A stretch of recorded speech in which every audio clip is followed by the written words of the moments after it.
Assalamualaikum warahmatullahi wabarakatuh. Halo semuanya, perkenalkan nama saya Fahmi Nur Rohmah dengan NIM 430142103 dari kelompok 1 mata kuliah Kimia Organik, Rombel PK2A, Prodi Pendidikan Kimia, Fakultas Matematika dan Ilmu Pengetahuan Alam Universitas Negeri Semarang. Di video ini yang merupakan tugas proyek individu, saya akan menjelaskan mengenai atom, molekul, dan alkana. Nah, untuk yang pertama ada atom. Pengertian atom.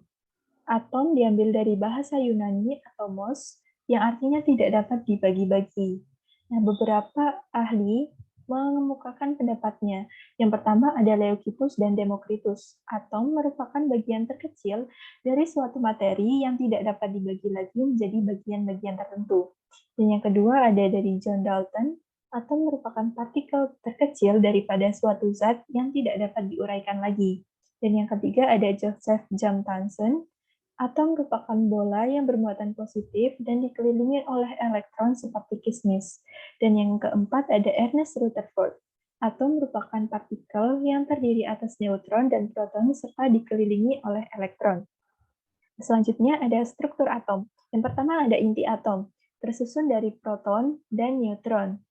Proton merupakan partikel yang berkontribusi pada muatan positif atom, dan neutron merupakan partikel penyusun inti atom yang tidak bermuatan, dan elektron merupakan partikel penyusun bagian luar inti atom yang bermuatan negatif. Nah, ini merupakan contoh susunannya yang di tengah inti atom terdiri dari proton dan neutron, dan elektron yang mengelilingi inti atom. Nah, selanjutnya kita membahas mengenai molekul. Nah, apa itu molekul? Molekul sendiri merupakan gabungan dari dua atom atau lebih yang saling berikatan melalui ikatan kimia. Molekul terdiri dari molekul unsur dan molekul senyawa.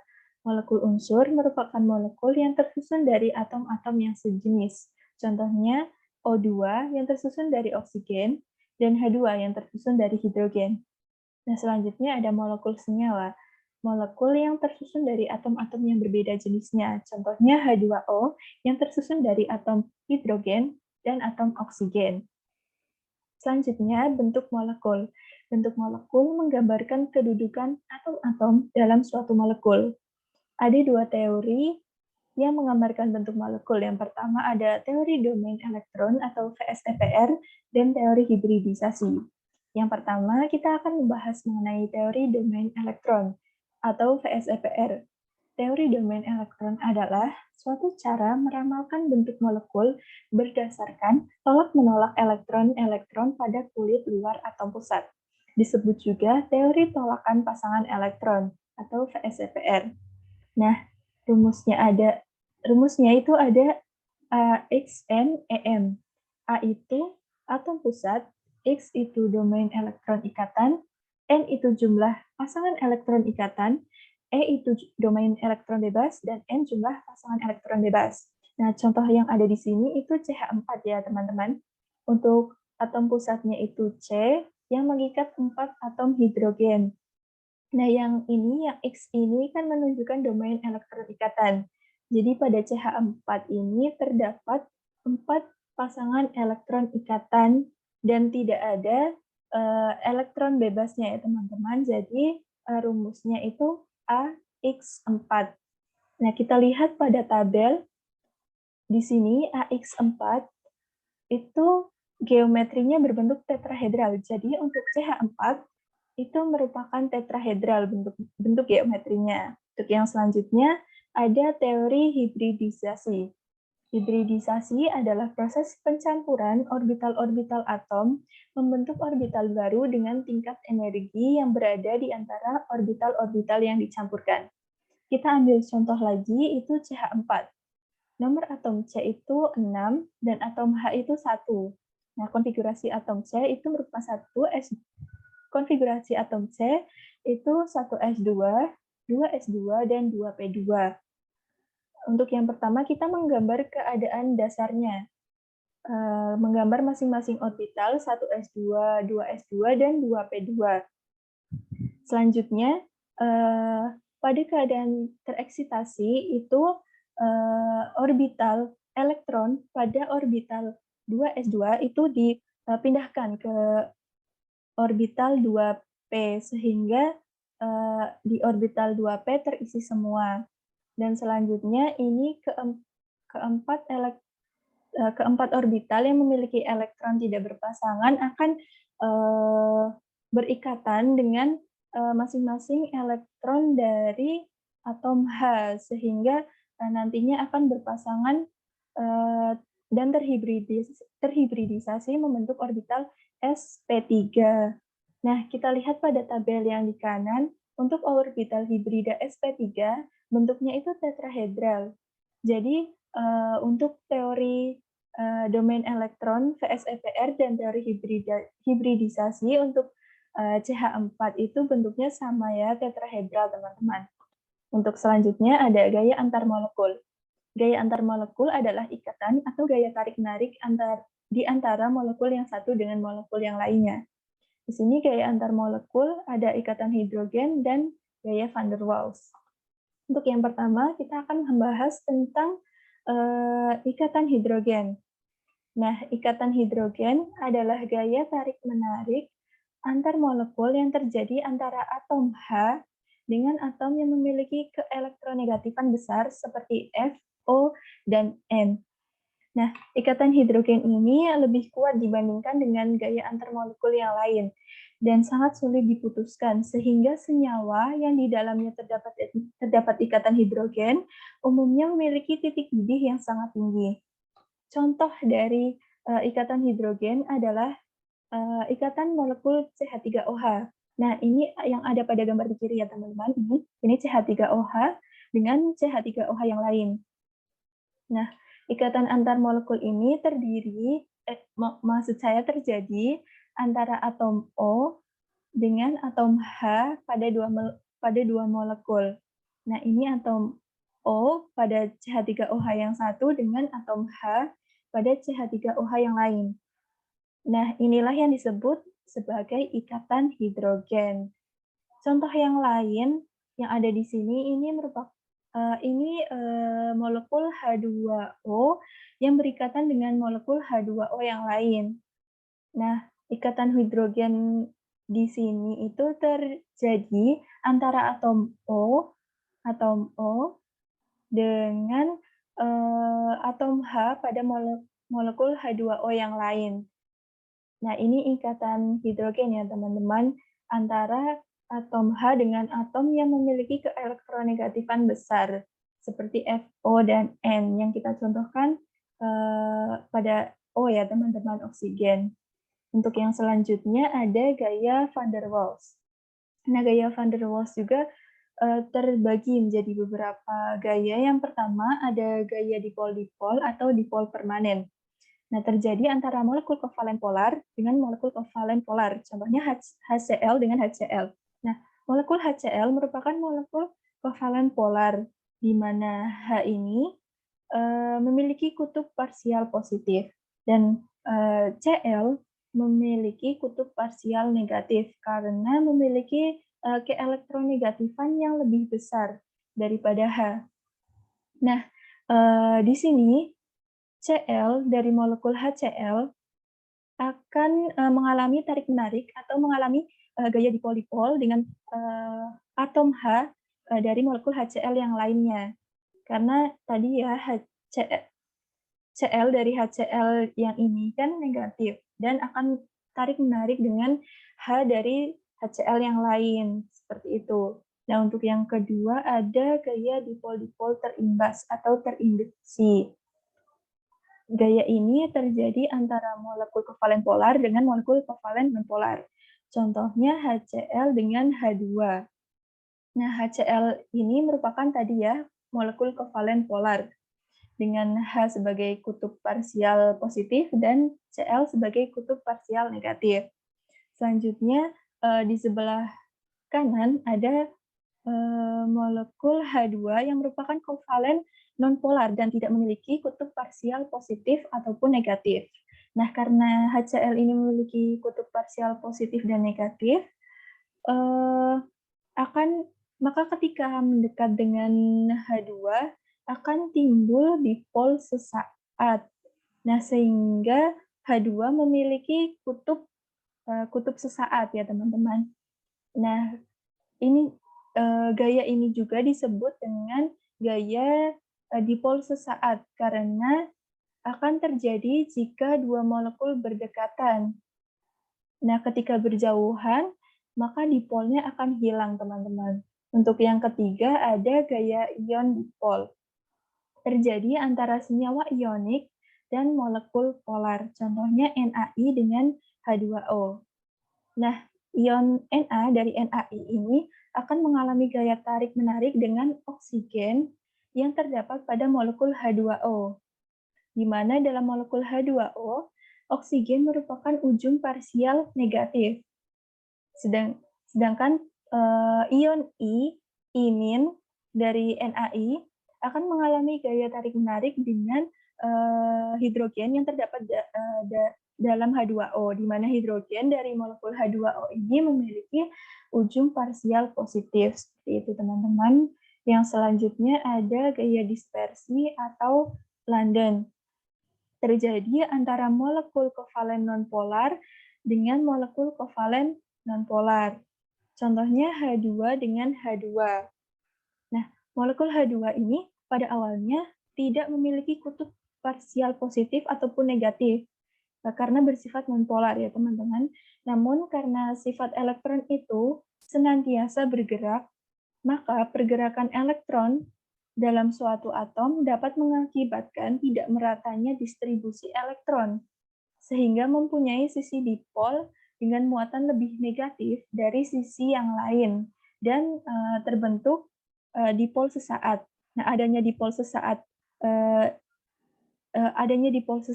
itu dapat menyebabkan molekul yang bersifat nonpolar menjadi polar dan dapat mengimbas pada atom yang di dekatnya, sehingga terjadi dipol terimbas. Begitu, teman-teman. Nah, untuk yang selanjutnya kita pada bagian yang ketiga ini ada alkana. Sebelum itu, kita akan membahas mengenai atom karbon terlebih dahulu ya, teman-teman. Tadi sudah dijelaskan, karbon memiliki konfigurasi elektron 1s2, 2s2, dan 2p4, atau juga bisa 2 dan 4. Nah, atom karbon itu termasuk golongan 4A dan merupakan unsur non-logam. Nah, ciri khas lain dari atom karbon itu memiliki 4 elektron valensi. Nah, keempat elektron valensi ini nanti membentuk pasangan elektron bersama dengan atom lain dan terjadi ikatan kovalen. Keempat elektron valensi ini dapat digambarkan sebagai tangan ikatan.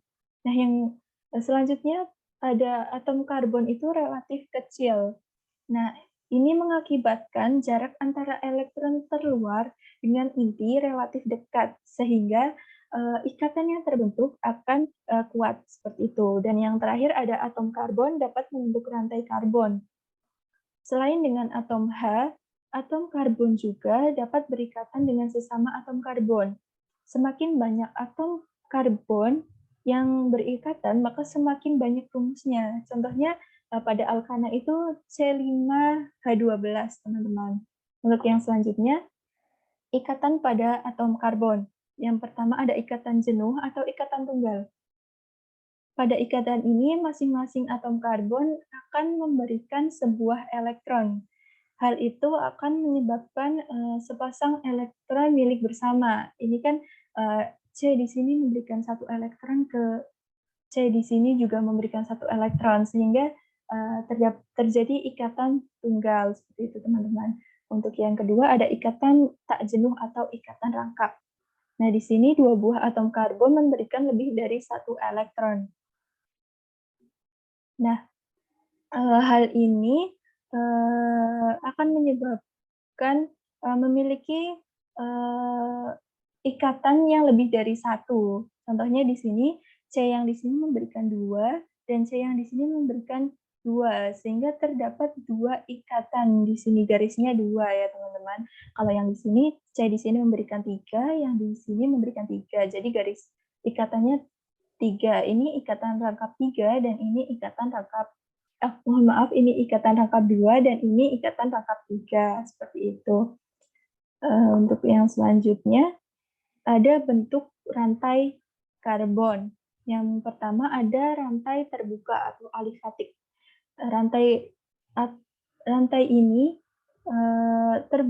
rantai atom terbuka yang bisa berupa rantai lurus maupun bercabang. Nah, antar ujung-ujung atom karbonnya itu tidak saling berhubungan. Ini ya teman-teman. Ini C di sini dan ini C di sini, ujungnya tuh tidak saling berhubungan. Yang selanjutnya ada rantai tertutup atau siklik. Terdapat pertemuan antara ujung-ujung rantai karbonnya. Nah, ini contohnya, ini kan jadi tertutup ya teman-teman, karena ujung-ujung rantainya itu bergabung, jadi membentuk rantai tertutup. Nah, selanjutnya ada rantai aromatis. Rantai aromatis ini merupakan rantai tertutup ya teman-teman, yang terdapat 6 atom karbon yang membentuk rantai siklik atau rantai tertutup dengan ikatan rangkap yang berselang-seling. Maksudnya ini contohnya ada ini ikatan rangkap 1, ini ikatan rangkap 2, rangkap 1 kembali, rangkap 2, gitu ya. Contohnya ada benzena di sini ya teman-teman. Baik, untuk selanjutnya ada posisi atom karbon. Nah, yang pertama itu ada atom karbon primer. Atom karbon primer itu atom karbon yang mengikat satu atom C yang lain. Nah, di dalam gambar ini ya teman-teman, atom karbon primer ini hanya mengikat satu atom C yang di sampingnya. Nah, untuk yang kedua ada atom karbon sekunder, atom karbon yang mengikat dua atom C yang lain. Ini contohnya mengikat atom karbon yang di kiri dan di kanannya, mengikat dua atom karbon yang lain. Nah, yang ketiga ada atom karbon tersier, merupakan atom karbon yang mengikat tiga atom C yang lain. Ini contohnya ya teman-teman, mengikat C yang di kiri, di kanan, dan ini ada yang di bawahnya. Nah, yang terakhir ada atom karbon kuaterner, atom karbon yang mengikat 4 atom C yang lain. Jadi ini contohnya semua tangannya mengikat ini di kanan, di kiri, di atas, dan di bawah. Seperti itu. Baik, untuk yang selanjutnya kita memasuki pembahasan hidrokarbon. Nah, hidrokarbon itu tersusun dari atom hidrogen dan atom karbon atau C ya, memiliki rumus CXHY. Selanjutnya hidrokarbon dengan atom karbon yang berikatan tunggal disebut alkana. Nah, untuk yang berikatan rangkap 2 itu alkena dan rangkap 3 itu alkuna. Nah, selanjutnya disebut juga sikloalkana jika atom karbon itu membentuk cincin. Nah, selanjutnya ada hidrokarbon jenuh dan tidak jenuh. Tadi contohnya hidrokarbon jenuh tidak bereaksi dengan hidrogen, contohnya alkana dan sikloalkana. Berarti ini memiliki ikatan tunggal ya teman-teman. Ini pada gambar CH4 direaksikan dengan H2 dengan katalis, tidak bereaksi. Begitu juga dengan sikloheksana, direaksikan dengan H2 dengan katalis, tidak bereaksi juga teman-teman.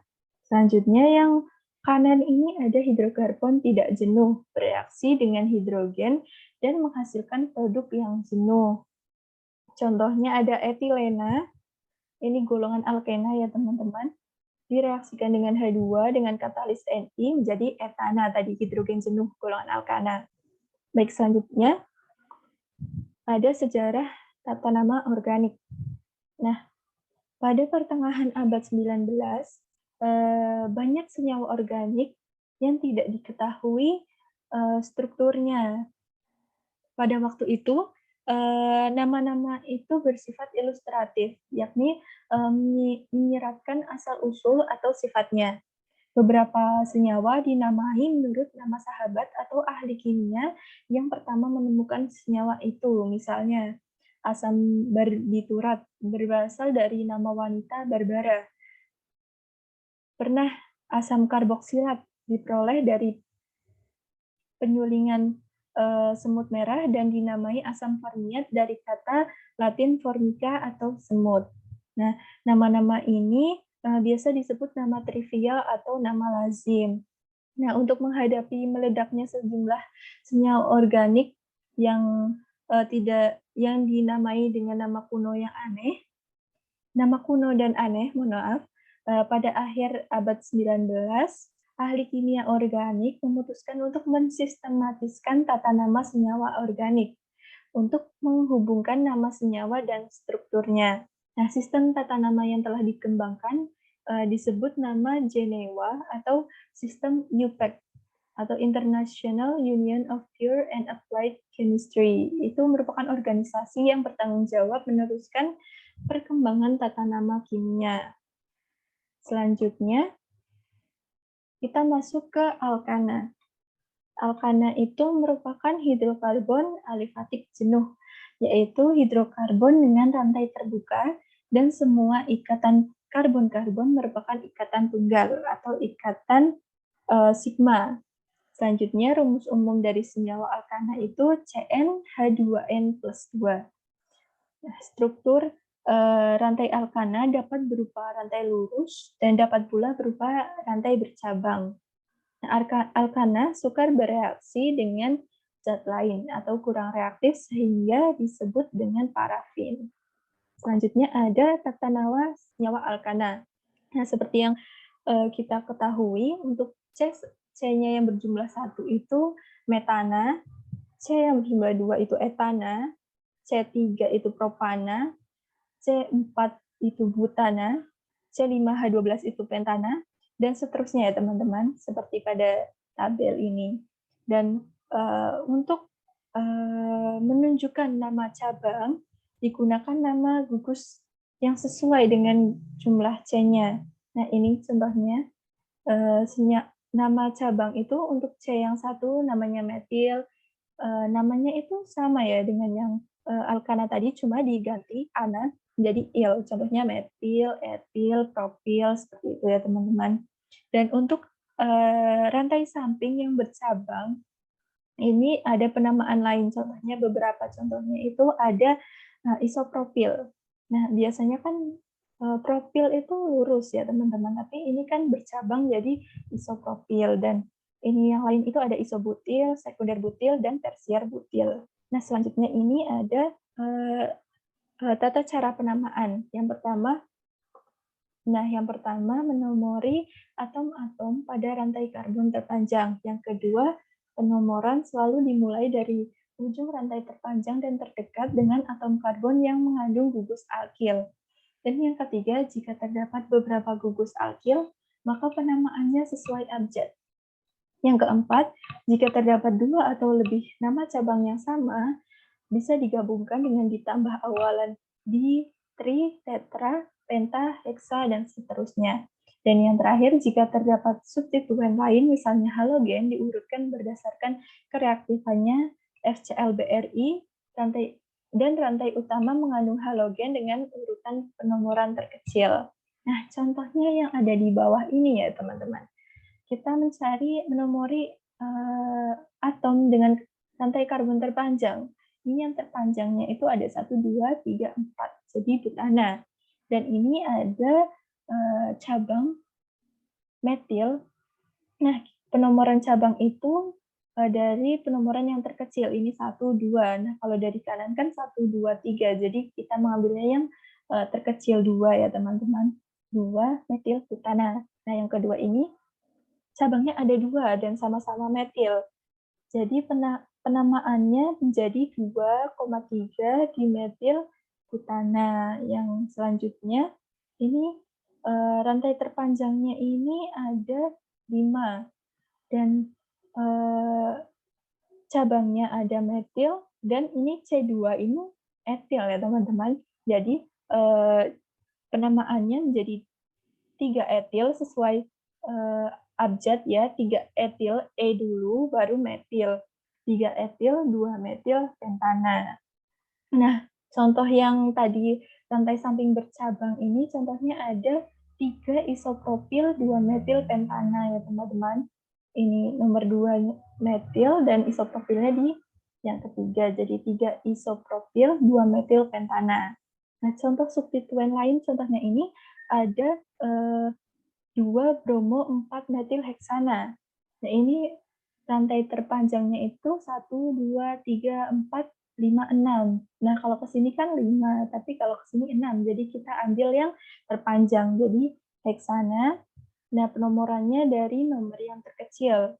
1, 2, 3, 4. 2 bromo, 4 metil heksana. Oke, selanjutnya ada isomer. Isomer itu terbagi menjadi isomer struktur dan isomer ruang. Nah, isomer struktur ada isomer rangka. Isomer rangka itu rantai induknya berbeda, namun rumus molekul sama. Selanjutnya isomer posisi, itu posisi gugus fungsi atau ikatan rangkap yang letaknya berbeda, biasanya pada alkena atau alkuna. Nah, selanjutnya ada isomer gugus fungsi, senyawa-senyawanya mempunyai rumus molekul sama, akan tetapi gugus fungsinya berbeda. Nah, selanjutnya ada isomer geometri, yang memiliki perbedaan tempat kedudukan atom atau gugus sejenis ikatan rangkap dua. Biasanya pada alkena itu cis dan trans ya teman-teman. Untuk yang selanjutnya ada isomer optis, hanya berlaku pada senyawa yang memiliki atom C chiral. Nah, C chiral sendiri itu merupakan atom C yang mengikat empat substituen yang berbeda, seperti teman-teman. Oke, selanjutnya ada isomer pada alkana, contohnya ini isomer rangka. Tadi isomer rangka itu rantai induknya berbeda, namun rumus molekulnya sama. Nah, rumus molekul dari pentana kan C5H12 ya teman-teman. Dan 2-metil butana juga rumus molekulnya sama C5H12, tapi rantai induknya yang ini pentana, yang ini butana, yang ini propana. Tapi rumus molekulnya sama. Jadi ini yang dinamakan isomer rangka. Selanjutnya isomer optik. Isomer optik tadi kan yang memiliki C chiral ya teman-teman. C chiral itu ini C yang mengikat 4 substituen yang berbeda. Jadi ini contohnya pada 3-metil heksana. Nah, untuk selanjutnya ada reaksi-reaksi alkana. Reaksi yang pertama ada reaksi pembakaran. Nah, pembakaran sempurna alkana akan menghasilkan gas CO2 dan H2O. Nah, bisa kita lihat proses pembakarannya itu CXHY, ini tadi hidrokarbon ya teman-teman, ditambah O2 menjadi CO2 plus H2O. Selanjutnya ada pembakaran tidak sempurna. Alkana akan menghasilkan gas CO atau hanya atom C saja dan H2O. Proses pembakarannya itu CXHY plus O2 menjadi CO plus C plus H2O. Nah, yang pembakaran tidak sempurna itu bisa disebabkan karena oksigen yang tidak cukup untuk sehingga pembakarannya terjadi secara tidak sempurna. Yang selanjutnya ada reaksi substitusi. Nah, substitusi contohnya ada CH4 plus Cl2. Nah, ini penggantian satu atom H dari CH4 dengan Cl. Jadi CH3Cl plus HCl. Nah, selanjutnya ada reaksi eliminasi. C2H6 menjadi C2H4 plus H2. Nah, ini tadinya alkana menjadi alkena ya, teman-teman. Jadi eliminasi tadi ikatan tunggal menjadi ikatan rangkap. Yang selanjutnya reaksi cracking adalah reaksi pemecahan katalitik hidrokarbon pada suhu tinggi menghasilkan fraksi hidrokarbon yang lebih kecil. Contohnya ini C12H26 direaksikan dengan H2 dalam keadaan panas dan dengan katalis juga menjadi C5H12 tambah C7H16. Oke, selanjutnya itu ada sikloalkana. Sikloalkana merupakan alkana dengan rantai yang tertutup. Nah, sikloalkana memiliki rumus umum CnH2n. Nah, penamaan dari sikloalkana itu tinggal diberi nama dengan menambahkan awalan siklo. Contohnya ini rumusnya C3H6. C3 itu kan propana ya, teman-teman. Nah, di sikloalkana ditambahkan awalannya siklo, jadi siklopropana. Nah, selanjutnya C4H8, siklobutana. dan C5H10 siklopentana, dan seterusnya teman-teman, seperti pada tabel yang dapat kita lihat bersama. Oke, baik. Sekian pemaparan materi mengenai atom, molekul, dan alkana dari saya. Mohon maaf apabila terdapat banyak kesalahan, dan terima kasih. Saya akhiri. Wassalamualaikum warahmatullahi wabarakatuh.